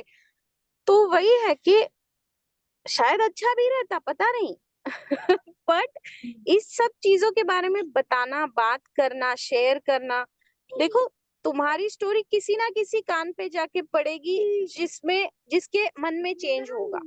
हो सकता है हजारों लोगों के ऊपर से गुजरे, उनको कोई फर्क ना पड़े, लेकिन एक मदर प्लैनेट पे ऐसी होगी जिसको मदीहा की स्टोरी से सीख मिलेगी कि अरे हॉस्पिटल नहीं जाना है, या जाए तो मुझे ये चीजें नहीं करवानी है. उससे वो जो दुआ आपको मिलेगी उससे आपका हीलिंग होगा. मतलब मेरा ये एक्सपीरियंस रहा है कि मेरा हीलिंग उसी से हुआ. जो दुआएं मुझे मिली दूसरे मदर्स के नहीं, आपके इंफॉर्मेशन से बहुत मुझे मदद हुई. मेरी नॉर्मल डिलीवरी हो गई, हॉस्पिटल में ये करना चाह रहे थे लेकिन मैं लेट गई, तो मतलब बहुत लेट मैंने लेबर घर पे किया, तो मैं गई तो मेरा तुरंत हो गया. तो ये सब से मेरा हीलिंग ज्यादा हुआ है. वो जो ट्रॉमा है, trauma is not the pain you felt, or the actual violence. Trauma is what you felt at that moment. वो जो रह जाता है आपके मन में, और वो कभी कभी रिक्रिएट होता है आपके ना चाहते हुए भी. वो चीज को टैकल करना ये मुश्किल काम है, इतना आसान नहीं है. लेकिन उसको धीरे धीरे किया जा सकता है। मतलब प्रोफेशनल्स की मदद लेनी चाहिए। आप करण भाई से तो कर ही रहे हो, मैं बोलूंगी कि नूतन मैम से भी आप एक बार सेशन कर लो। She is very very excellent healer. तो और डिफेंस कॉलोनी में ही रहती है, आपके पास में ही रहती है, जी आप के पास जा सकते हो। तो ये सारी चीजों से बात करने से वो हीलिंग होगी। मतलब बाकी तो मैं तो इतना ही जानती हूँ। Saman, would you like to say something? Assalamualaikum everyone. Good to see everyone. I am sorry, like I can not speak, मेरे को तो सिर्फ रोना आ रहा है। तो आप लोग ही प्लीज इसको हैंडल कीजिए। अच्छा लग रहा है मदीहा तुम्हें देखकर। तपस्या आपा, मैं करजत में हूँ, मैं स्नेहा के शहर में हूँ। We have to meet. तो इतना कुछ है बोलने के लिए। सबसे पहले तो मेरा हमेशा इस चीज़ पर फोकस रहता है कि अल्लाह ताला हमारी जिंदगी में जो भी सिचुएशन ला रहे हैं, जो भी शख्स हमारे जीवन में आ रहा है, उसका कोई ना कोई वजह है। तो जिस वक्त मदीहा का पहली बार मुझे मैसेज आया, उसी दिन आई थिंक आई रिस्पॉन्डेड। तो वो उसी दिन शाम को वो और उनकी अम्मी आए थे मिलने। उससे पहले करण इनके अब्बा से मिल ही चुके थे। और करण और इनके अब्बा बहुत मतलब उनमें उम्र का फर्क होगा, पर ऐसा लगता है कि बिल्कुल दो बिछड़े भाई या दोस्त मिले हैं। वो जिस तरह से जिस फ्रीक्वेंसी पे मैच हुए माशाल्लाह, और जैसे बात करते थे, तो Karan really wanted to reach out and help Madiha. अच्छा, मेरे लिए करण का इन्वॉल्वमेंट इसलिए भी ज़रूरी होती है क्योंकि एक तो हमारे माशाल्लाह 4 छोटे बच्चे हैं, और he is also very intuitive and he is also jumping at the opportunity to help somebody to heal in that sense. मैं अपनी जर्नी शेयर करती हूँ, और उसी में अगर किसी को कुछ मिल जाए तो लेकिन मैं ढूंढती नहीं फिरती, और मैं ज्यादा कुछ अपने हाथ में इसलिए भी नहीं ले पाती कि मुझे लगता है कि अभी my hands are full. But the moment I told Karan कि there is Madiha and she wanted, उन्हें अभी बुलाओ, उन्हें आज ही बुलाओ, उन्हें अभी जाएंगे उनसे मिलने। मतलब जिस वक्त हमें पता चला कि वो हॉस्पिटल में है, एक तो हम अपनी टिकट्स ही नहीं करवा रहे थे उनके ईडीडी के चक्कर में। फिर हम उनसे एक रात पहले मिलने भी गए थे, बल्कि उसी हफ्ते में हम 3-4 बार मिले थे। और फिर खैर हमने जाने का फैसला लिया, और उस दिन रात को जब मुझे पता चला 8-9 बजे that she is in labour, she is in the hospital since morning, मैंने करण को बताया। हमारी सारी पैकिंग बची थी, हमारी अर्ली मॉर्निंग की ट्रेन थी। करण ने कहा अभी चलो। मतलब कोई सेकंड थॉट्स ही नहीं थे। और तो फिर हम वहां थे, फिर 4 घंटा, 4-4.5 घंटा मैं उनके साथ अंदर थी, और करण चारों बच्चों को लेकर नीचे वेटिंग रूम में बैठे हुए थे। और आप यकीन नहीं जानेंगे कि हमें तो हॉस्पिटल्स इतने नापसंद हैं कि हम अपनी कभी किसी बर्थ के लिए हॉस्पिटल का चेहरा हमने नहीं देखा, ना हमारे किसी बच्चे ने। इनफैक्ट जब भी तपस्या आपा also said, you know, as a part when she facilitated the birth of my third baby, she said एक बैकअप डॉक्टर होना चाहिए, and I said there's no backup doctor. अगर इमरजेंसी आएगी तो उस जो नेचर ऑफ इमरजेंसी होगा उसी वक्त फैसला कर लीजिएगा, जो भी होगा।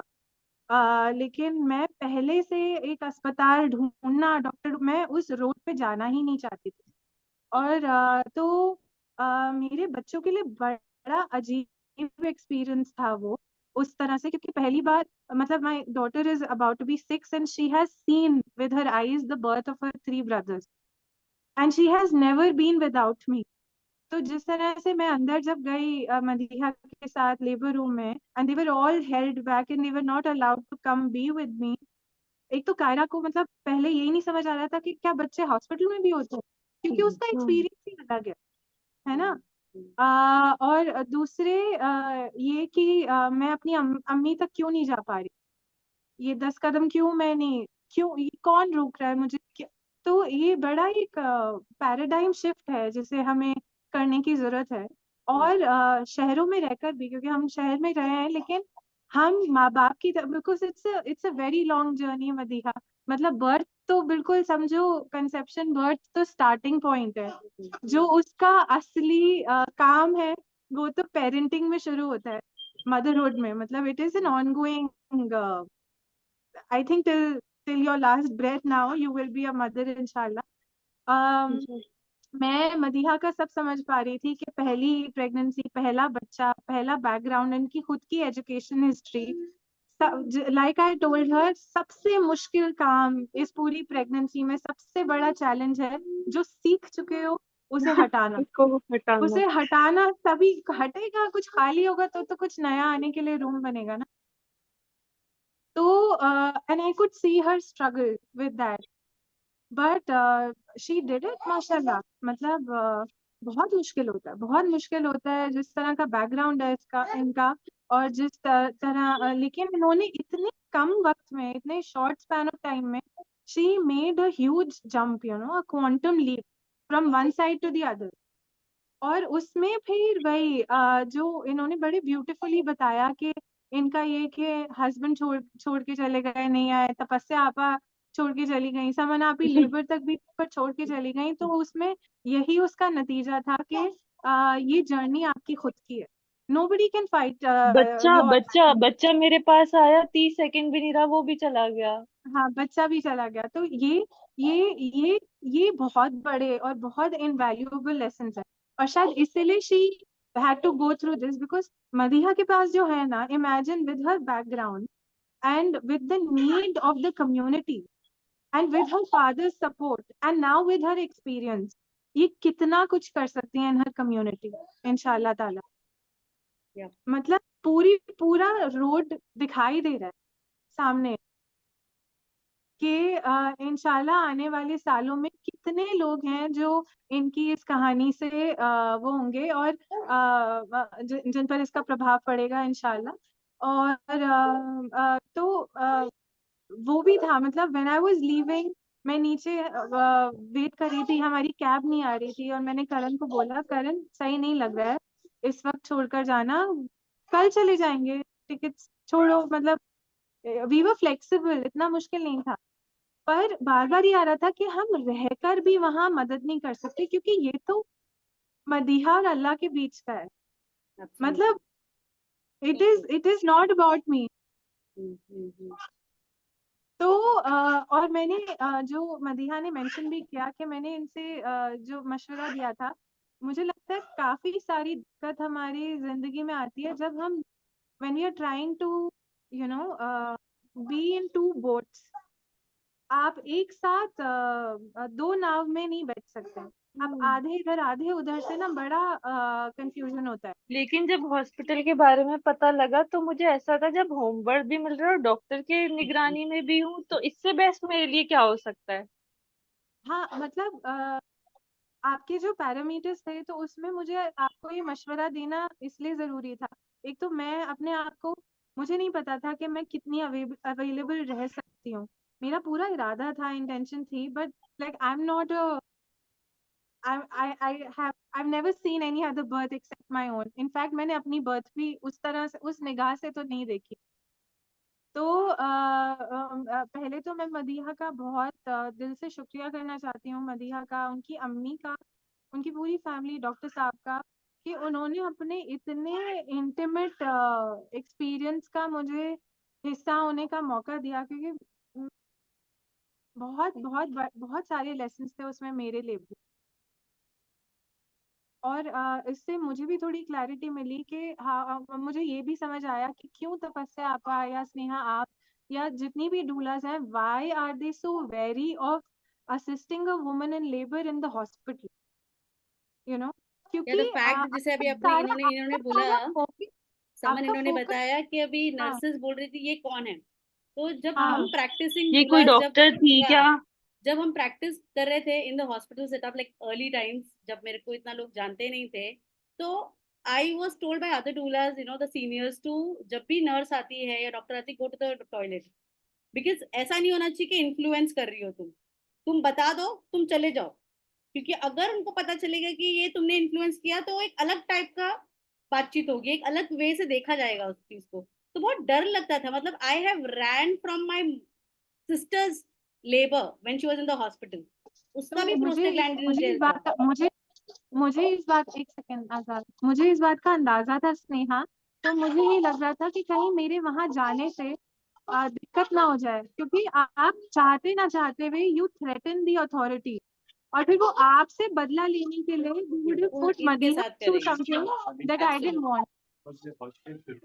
हाँ, it was like a hostage situation जी करेंसी। जी जी जी। दो बच्चे सो रहे।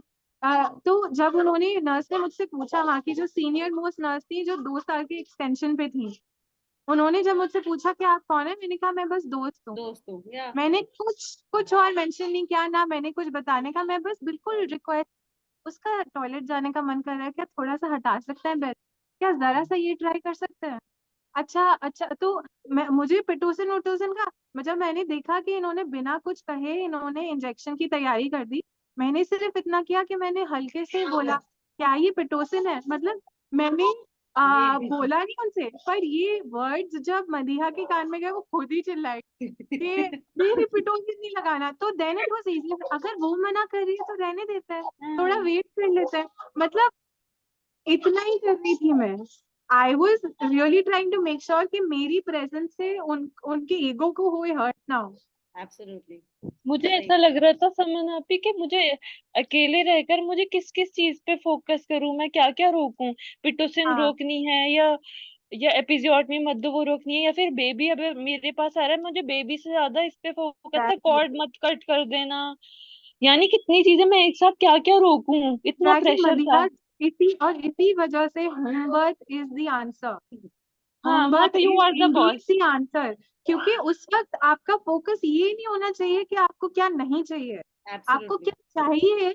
You should just be in sync with Allah Taala and he will make things easy for you. पर ये जवाब भी आपके अंदर से ही आना था, और शायद शायद you had to go through this because now you have kind of seen कि किस तरह से एक तो लोग अपने बोले हुए से भी मुकरते हैं।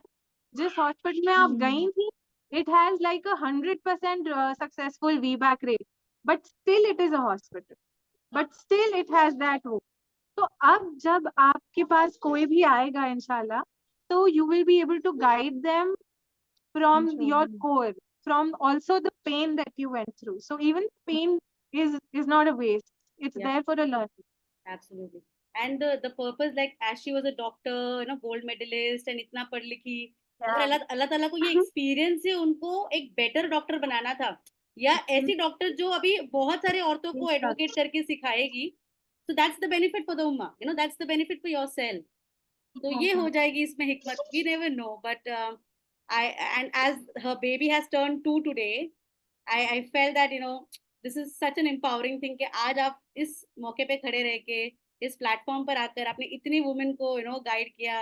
अब जितने भी लोग इसको देखेंगे उनको भी ये पता चलेगा कि यार ये जो माइन्यूट माइन्यूट जो इंटरवेंशन है जिससे बड़ी बड़ी चीजें हो जाती है, उससे कैसे अपने आप को रोक सकते हैं। क्यों हम कहते हैं कि द अच्छा, first step is the first step of going to the hospital is the intervention. ये लोग नहीं समझते। हॉस्पिटल सेफ्टी है पर हॉस्पिटल इज ऑल्सो इंटरवेंशन। तो वो जब जाना है जब हमको लगे कि यार this is the time when the baby is just coming out. जी आप मदिया कुछ बोल रही थी।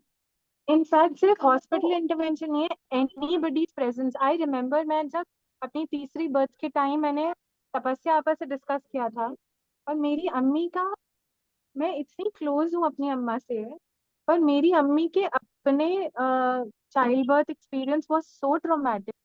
stillbirth followed by a miscarriage followed by 2 very painful cesareans. आजा आजा, नहीं नहीं नहीं, खिड़की पर चलो। आजाद, हाँ, आजाद, मदीहा खाला, तपस्या खाला, Neha, he hasn't met you. या सो यू विल इंशाल्लाह, बी मीटिंग हाँ मी। हाँ इंशाल्लाह। तो what was I saying?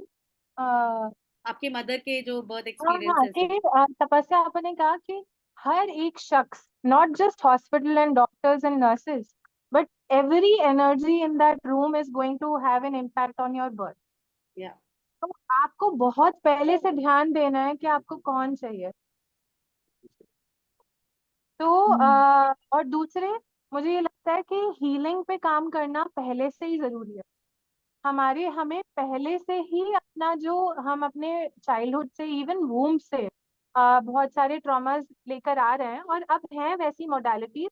और अल्हम्दुलिल्लाह जो हम लोगों का माशाल्लाह कम्युनिटी और सर्कल बन रहा है, उसमें ऐसे बहुत सारे लोग हैं who can help us get clarity on this and heal ourselves. तो हमें वो मदद पहले ही लेनी चाहिए, बर्थ से पहले। And we need to heal our traumas first and then have a baby, for that matter. Absolutely, absolutely. And yeah.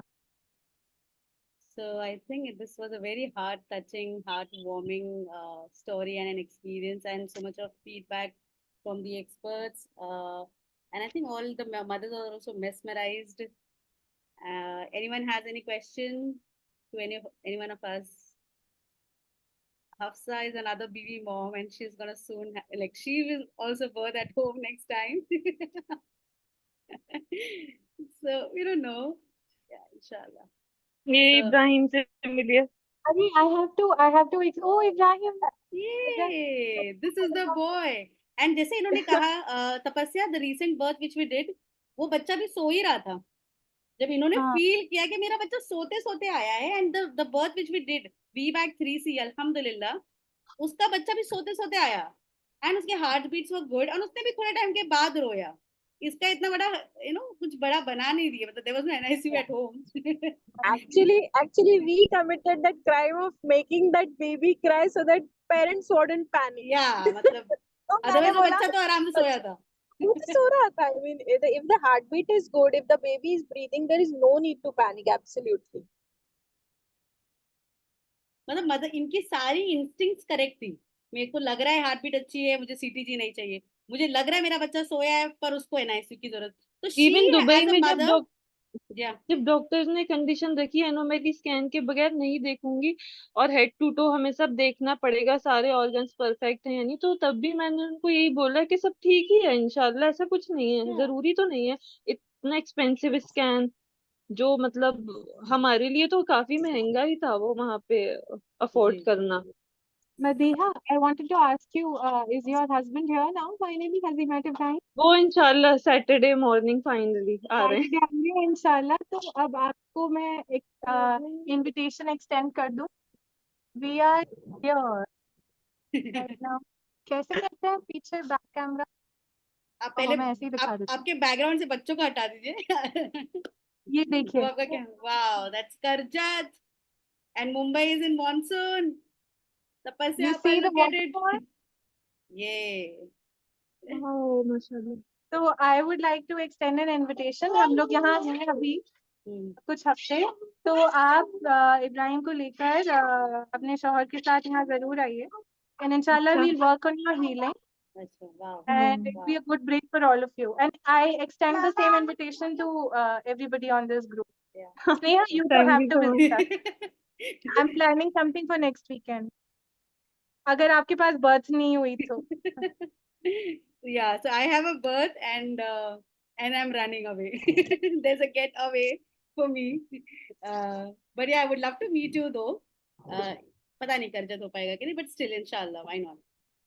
So I think thank you so much everyone. Thank you Saman, thank you Madiha, thank you Tapasya. बहुत शुक्रिया आप सबका। What a Sunday it was, yaar. Thank you so much. Madiha, you are definitely healing and empowering other women. Yeah, that's what Allah has इंशाल्लाह intended. इंशाल्लाह। Good. Chale, take care, all of you. Bye bye. We'll meet next time.